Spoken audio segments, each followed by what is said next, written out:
Bom, a Jovem Pan conversa agora com o deputado federal eleito pelo DEM aqui de São Paulo, Kim Kataguiri, líder do MBL. Deputado, bom dia. Aliás, por imagens aqui no nosso Jornal da Manhã, parabéns pela eleição.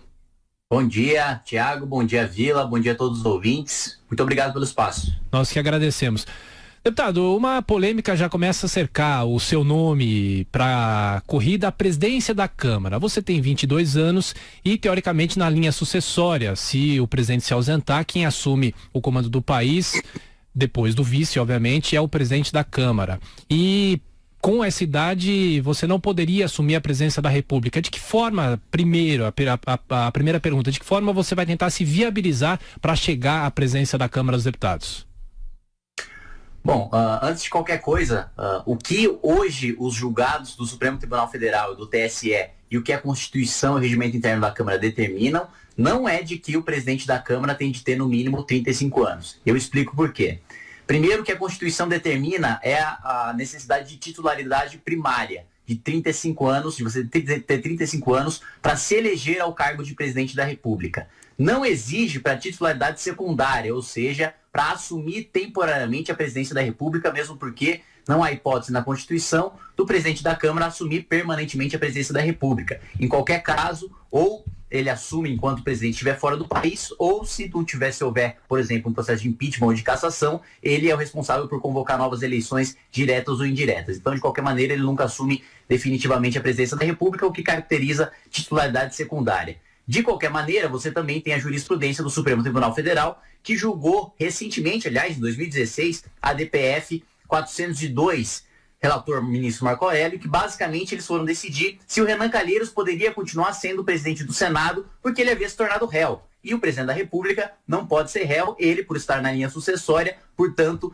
não poderia ser réu também. E o que ficou decidido no Supremo Tribunal Federal? Ele poderia continuar sendo presidente do Senado, mas não poderia assumir temporariamente a presidência da República. Ou seja, segundo a atual jurisprudência do Supremo Tribunal Federal, eu poderia disputar a presidência da Câmara, eu poderia assumir a presidência da Câmara, mas não poderia assumir a presidência da República. No caso, assumiria o presidente do Senado, o presidente do Supremo Tribunal Federal. O que faz completo sentido dentro de uma interpretação constitucional, porque você imagine só, nessas eleições as urnas já demonstraram que elas querem cada vez mais políticos mais jovens. É claro que a gente ainda teve uma mudança significativa, mas você ainda tem diversos parlamentares aí nos seus 7º, 8º mandatos. Sim. Mas vamos supor 2022, 2026 que isso mude, que você só tenha parlamentares até 34 anos. Então, quer dizer que você tem o requisito só de 21 anos para disputar a eleição para deputado federal e a Câmara ficaria sem presidente porque ninguém teria idade suficiente para assumir a presidência da Câmara. Essa hipótese nunca vai acontecer, né, Kim?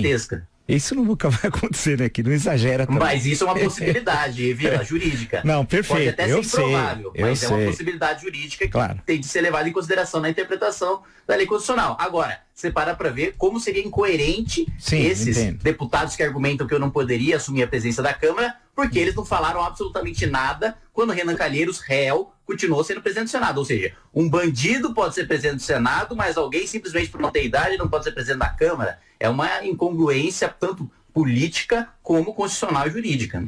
Tudo bem, Kim, eu acho que isso dá uma boa discussão, eu tenho uma interpretação um pouco diferente, mas vamos entender, vamos à questão originária.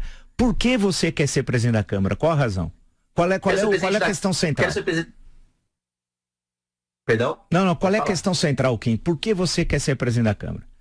Quero ser presidente da Câmara porque eu acho que o Poder Legislativo vai ter papel central no próximo governo, na próxima legislatura, e justamente por isso você precisa de alguém que esteja compromissado com reformas estruturantes para o país, como uma reforma previdenciária, que deixa a previdência igual para todo mundo, não interessa se você é político, se você é servidor público federal, se você trabalha na iniciativa privada, se é pedreiro, se é médico, se é professor, todo mundo com o mesmo regime previdenciário, e a gente sabe que tem de fazer algo para cobrir o rombo, que está aí mais de 269 bilhões de reais, uma reforma tributária para simplificar o sistema do nosso país, que já vem sendo sinalizada aí, por exemplo, por Paulo Guedes, que possivelmente aí será ministro da Fazenda, também fazer essa reestruturação para que você tenha mais justiça tributária, você não tenha tantos impostos concentrados no consumo, que faz com que os mais pobres paguem proporcionalmente mais impostos, e também implementar a pauta de segurança pública, que é uma demanda da população, que vários deputados se elegeram com essa pauta e precisa também ser conduzida e ser pautada para que, por exemplo, a gente tenha um ciclo completo de polícia, para que as polícias concentrem o poder de prevenção, de repressão e de investigação desses crimes e que, ao mesmo tempo, também a gente faça uma reforma no Código de Processo Penal para permitir e para fazer com que, a partir do momento que essa reforma aconteça, os criminosos cumpram toda a pena dentro do presídio,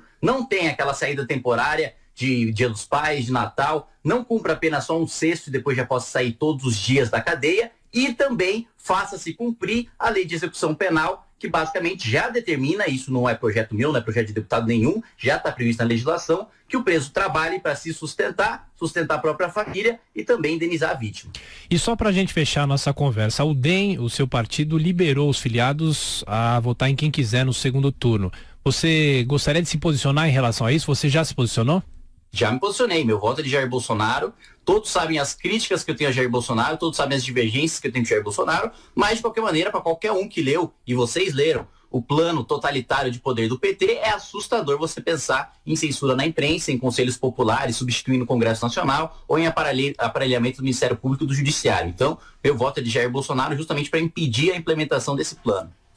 Kim Kataguiri, deputado federal eleito pelo DEM aqui de São Paulo. Mais uma vez, obrigado pela entrevista, pela gentileza e até a próxima. Eu que agradeço. Um forte abraço, obrigado pelo espaço.